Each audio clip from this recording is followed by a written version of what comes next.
Dear Esther, the gulls do not land here anymore. I've noticed that this year they seem to shun the place.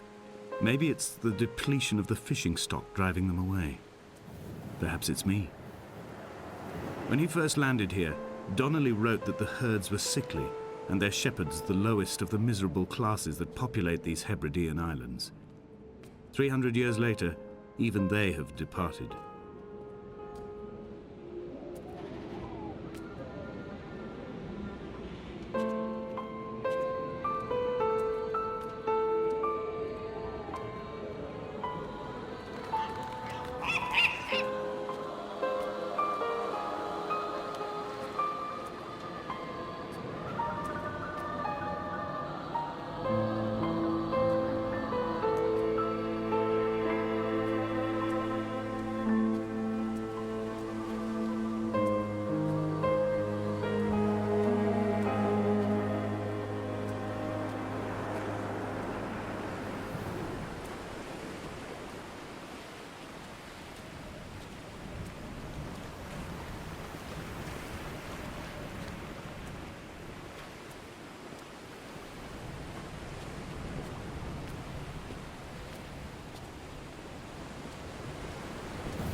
There was once talk of a wind farm out here, away from the rage and the intolerance of the masses.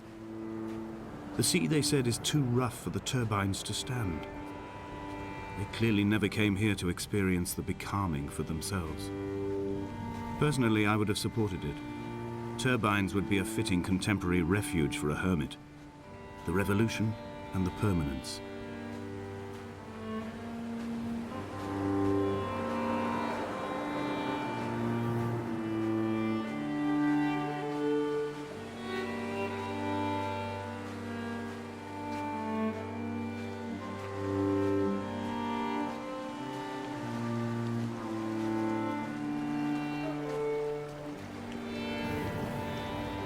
Dear Esther, I found myself to be as featureless as this ocean, as shallow and unoccupied as this bay, a listless wreck without identification. My rocks are these bones and a careful fence to keep the precipice at bay. Shot through me caves, my forehead a mount. This aerial will transmit into me so. All overexposed, the nervous system, where Donnelly's boots and yours and mine still trample. I will carry a torch for you. I will leave it at the foot of my headstone. You will need it for the tunnels that carry me under.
A wonderful sight.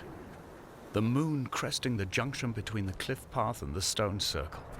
It cast a shadow of the ridge across the beach, all the world as if you had signed your name in untidy handwriting.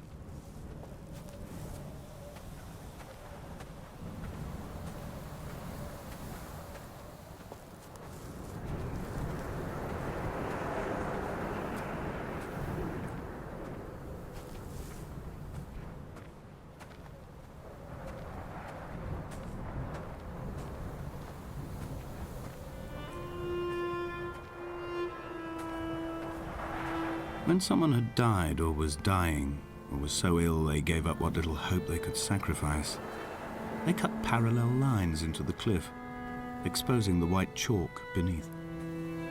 You could see them from the mainland or the fishing boats, and know to send aid or impose a cordon of protection, and wait a generation until whatever pestilence stalked the cliff paths died along with its hosts. My lines are just for this, to keep any would-be rescuers at bay. The infection is not simply of the flesh.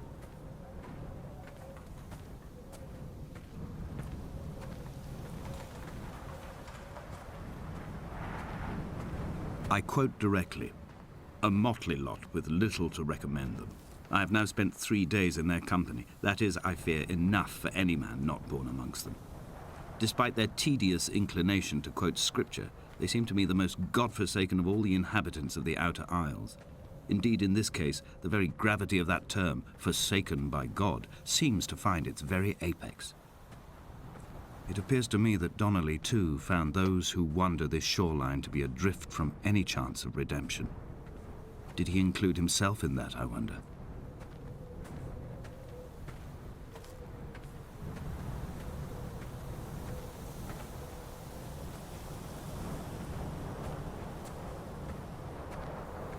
Dear Esther, I met Paul. I made my own little pilgrimage. My Damascus, a small semi-detached on the outskirts of Wolverhampton. We drank coffee in his kitchen and tried to connect to one another. Although he knew I hadn't come in search of an apology, reason or retribution, he still spiraled in panic, thrown high and lucid by his own dented bonnet. Responsibility had made him old. Like us, he'd already passed beyond any conceivable boundary of life. I would leave you presents outside your retreat, in this interim space between cliff and beach. I would leave you loaves and fishes, but the fish stocks have been depleted and I've run out of bread. I would row you back to your homeland in a bottomless boat, but I fear we would both be driven mad by the chatter of the sea creatures.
I dreamt I stood in the center of the sun, and the solar radiation cooked my heart from the inside. My teeth will curl and my fingernails fall off into my pockets like loose change. If I could stomach, I'd eat, but all I seem capable of is salt water. Were the livestock still here, I could turn feral and gorge. I'm as emaciated as a body on a slab, opened up for a premature source of death. I've rowed to this island in a heart without a bottom, all the bacteria of my gut rising up to sing to me.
Dear Esther, I have now driven the stretch of the M5 between Exeter and Bristol over 21 times. But although I have all the reports and all the witnesses, and have cross-referenced them within a millimetre using my Ordnance Survey maps, I simply cannot find the location. You'd think there would be marks to serve as some evidence. It's somewhere between the turn-off for Sanford and the welcome brake services. But although I can always see it in my rear-view mirror, I have as yet been unable to pull ashore.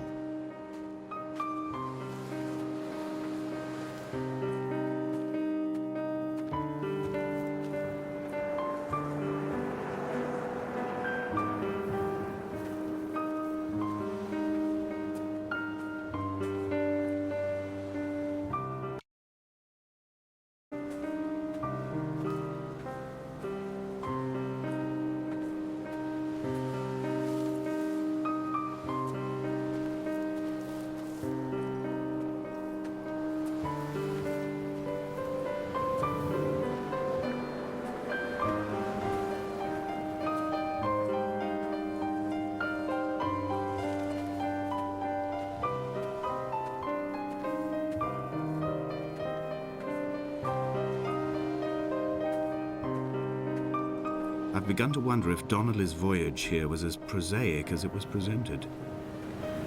How disappointed not to have found the bones of the holy man.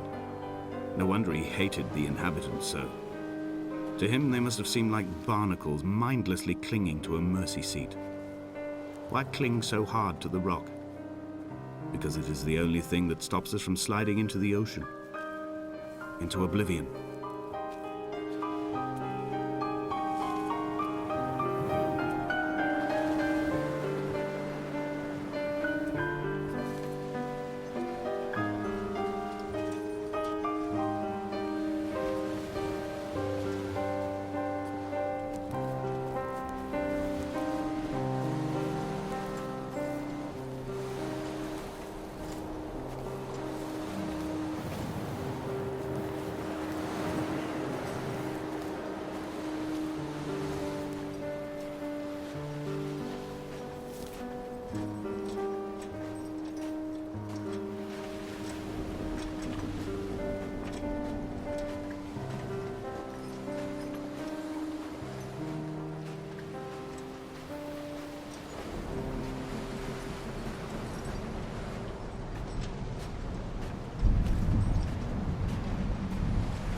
There must be a hole in the bottom of the boat.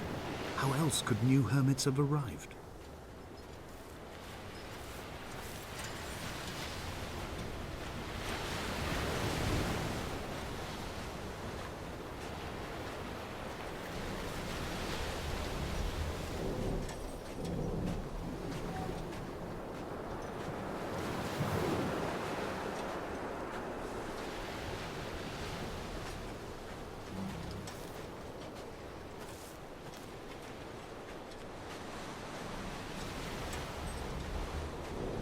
I had kidney stones and you visited me in the hospital. After the operation, when I was still half submerged in anesthetic, your outline and your speech both blurred. Now my stones have grown into an island and made their escape, and you have been rendered opaque by the car of a drunk.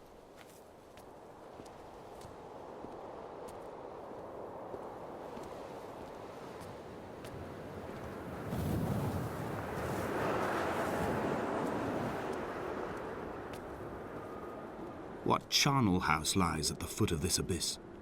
How many dead shepherds could fill this hole?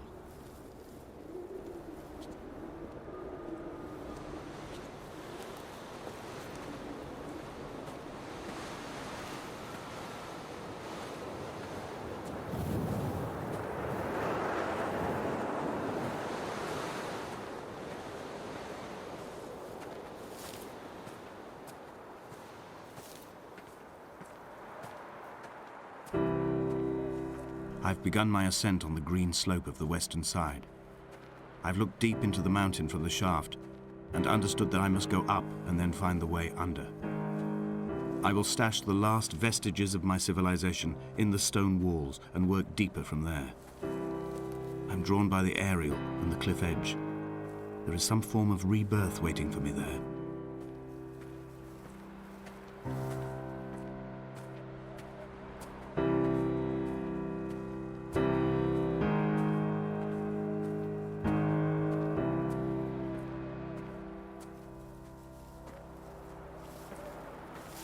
The bothy was constructed originally in the early 1700s. By then, shepherding had formalized into a career. The first habitual shepherd was a man called Jakobsen, from a lineage of migratory Scandinavians. He was not considered a man of breeding by the mainlanders. He came here every summer whilst building the bothy, hoping eventually that becoming a man of property would secure him a wife and a lineage. Donnelly records that it did not work. He caught some disease from his malcontented goats and died 2 years after completing it. There was no one to carve white lines into the cliff for him either.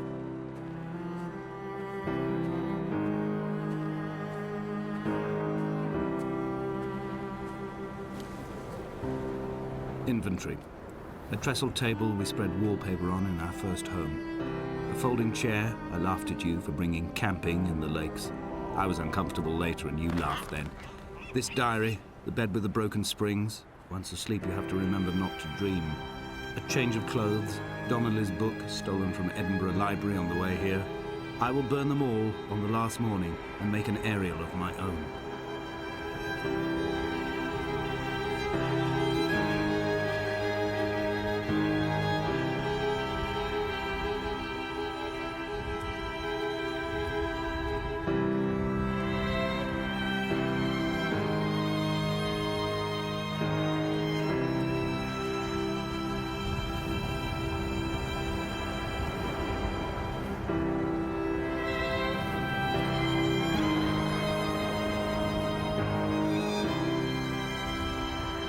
What to make of Donnelly, the laudanum and the syphilis? It is clearly not how he began, but I've been unable to discover if the former was a result of his visiting the island or the force that drove him here. For the syphilis, a drunk driver smashing his insides into a pulp as he stumbled these paths, I can only offer my empathy. We're all victims of our age. My disease is the internal combustion engine and the cheap fermentation of yeast.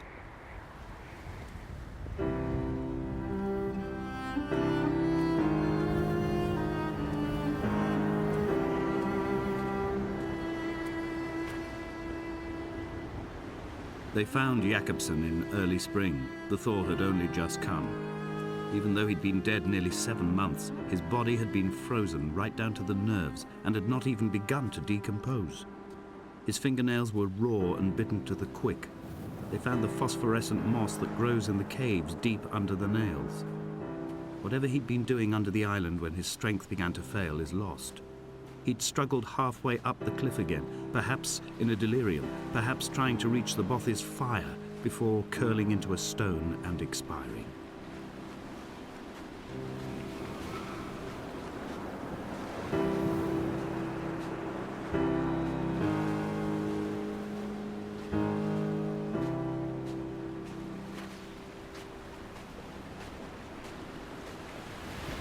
Climbing down to the caves, I slipped and fell and have injured my leg. I think the femur is broken.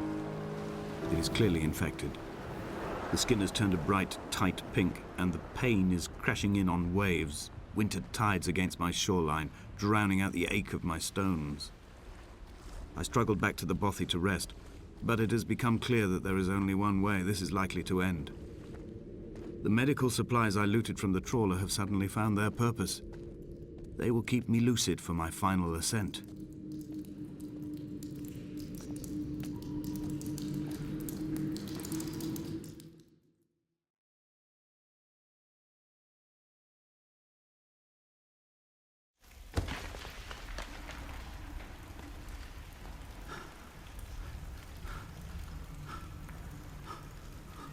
Did Jakobsen crawl this far? Can I identify the scratches his nails ruined into the rocks? Am I following him cell for cell, inch for inch? Why did he turn back on himself and not carry through to the ascent?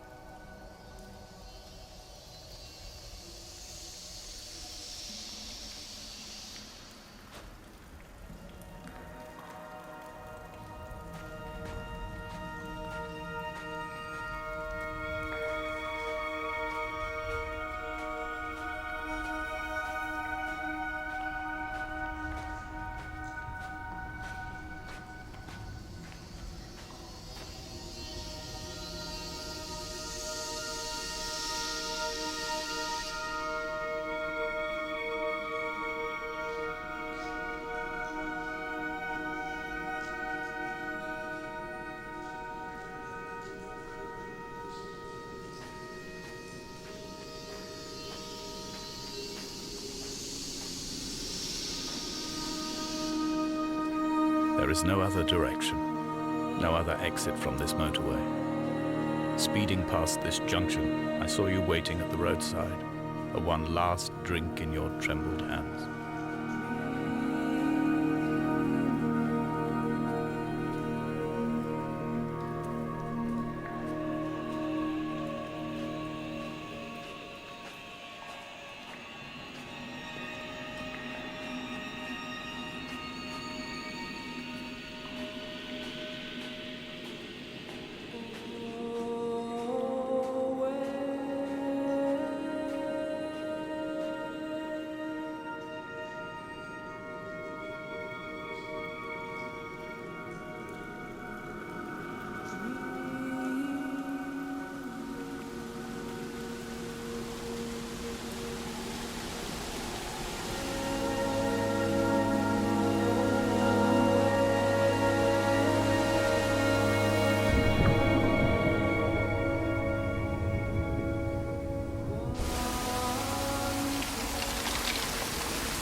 In my final dream, I sat at peace with Jakobsen and watched the moon over the Sandford Junction. Goats grazed on the hard shoulder, a world gone to weed and redemption. He showed me his fever scars, and I mine, between each shoulder the nascency of flight.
This cannot be the shaft they threw the goats into.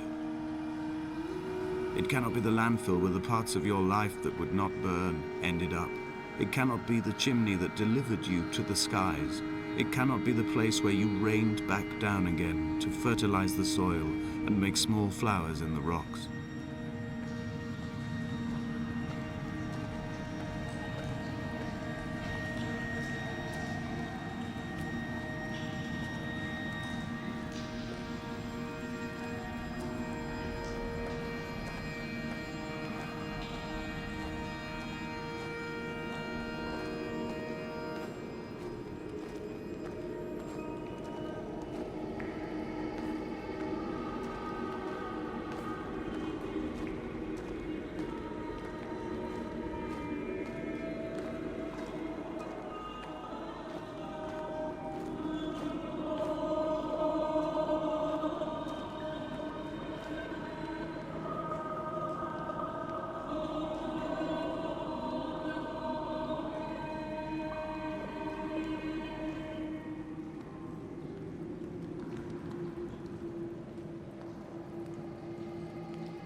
sat here and watched two jets carve parallel white lines into the sky.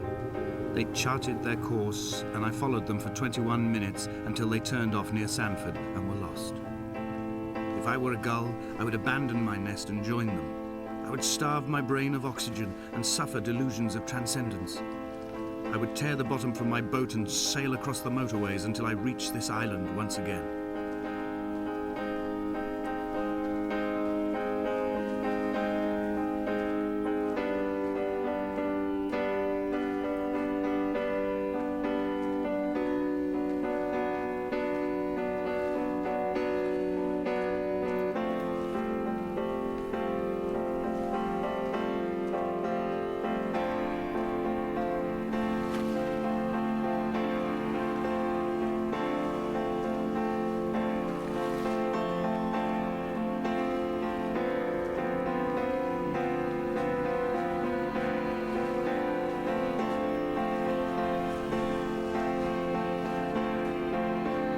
I returned home with a pocket full of stolen ash.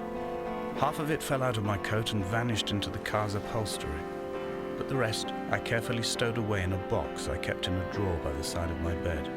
It was never intended as a meaningful act, but over the years it became a kind of talisman. I'd sit still, quite still for hours, just holding the diminishing powder in my palm and noting its smoothness. In time, we will all be worn down into granules, washed into the sea and dispersed.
Hall by the roadside, by the exit for Damascus, all ticking and cooled, all feathers and remorse, all of these signals routed like traffic through the circuit diagrams of our guts, those badly ridden boats torn bottomless in the swells, washing us forever ashore.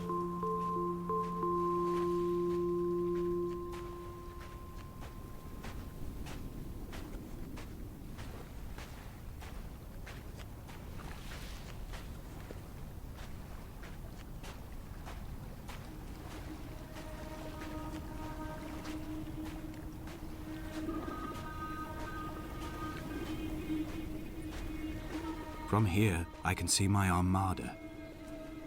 I collected all the letters I'd ever meant to send to you, if I'd have ever made it to the mainland, but had instead collected at the bottom of my rucksack, and I spread them out along the lost beach. Then I took each and every one, and I folded them into boats. I folded you into the creases, and then, as the sun was setting, I set the fleet to sail. Shattered into 21 pieces, I consigned you to the Atlantic, and I sat here until I'd watched all of you sink.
The pain in my leg sent me blind for a few minutes as I struggled up the cliff path. I swallowed another handful of painkillers, and now I feel almost lucid. The island around me has retreated to a hazed distance, whilst the moon appears to have descended into my palm to guide me. I can see a thick black line of infection reaching for my heart from the waistband of my trousers.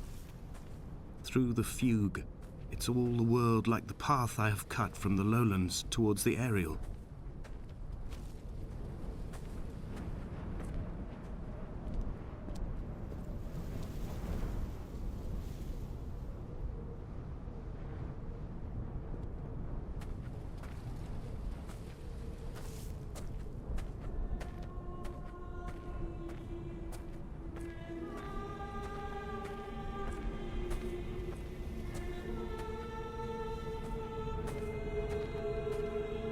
I've begun my voyage in a paper boat without a bottom. I will fly to the moon in it. I've been folded along a crease in time, a weakness in the sheet of life. Now you've settled on the opposite side of the paper to me. I can see your traces in the ink that soaks through the fiber, the pulped vegetation. When we become waterlogged and the cage disintegrates, we will intermingle.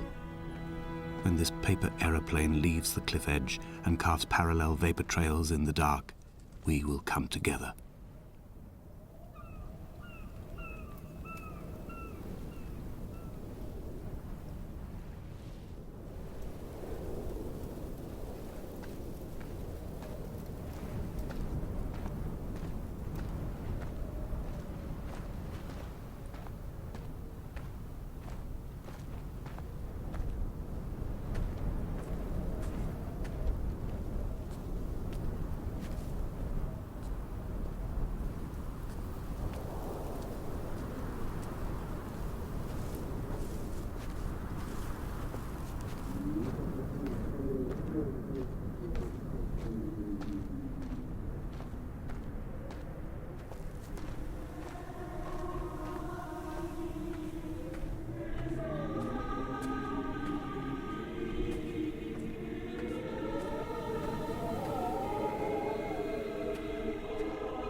If only Donnelly had experienced this, he would have realized he was his own shoreline, as am I. Just as I am becoming this island, so he became his syphilis, retreating into the burning synapses, the stones, the infection.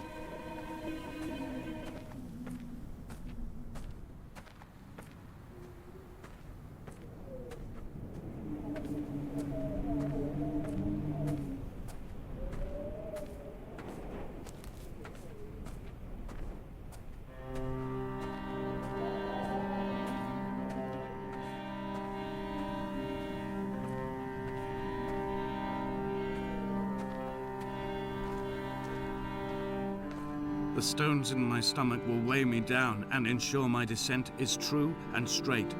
I will break through the fog of these godforsaken pills and achieve clarity. All my functions are clogged, all my veins are choked. If my leg doesn't rot off before I reach the summit, it will be a miracle. There are 21 connections in the circuit diagram of the anti-lock brakes. There are 21 species of gull inhabiting these islands. It is 21 miles between the Sandford Junction and the turn-off for home. All these things cannot, will not be a coincidence.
have dredged these waters for the bones of the hermit, for the traces of Donnelly, for any sign of Jakobsen's flock, for the empty bottle that would incriminate him. I have scoured this stretch of motorway 21 times, attempting to recreate his trajectory, the point when his heart stopped dead and all he saw was the moon over the Sanford Junction. He was not drunk, Esther. He was not drunk at all, and it was not his fault. It was the converging lines that doomed him. This is not a recorded natural condition. The gulls do not fly so low over the motorway and cause him to swerve. The paint scored away from his car in lines like an infection, making directly for the heart.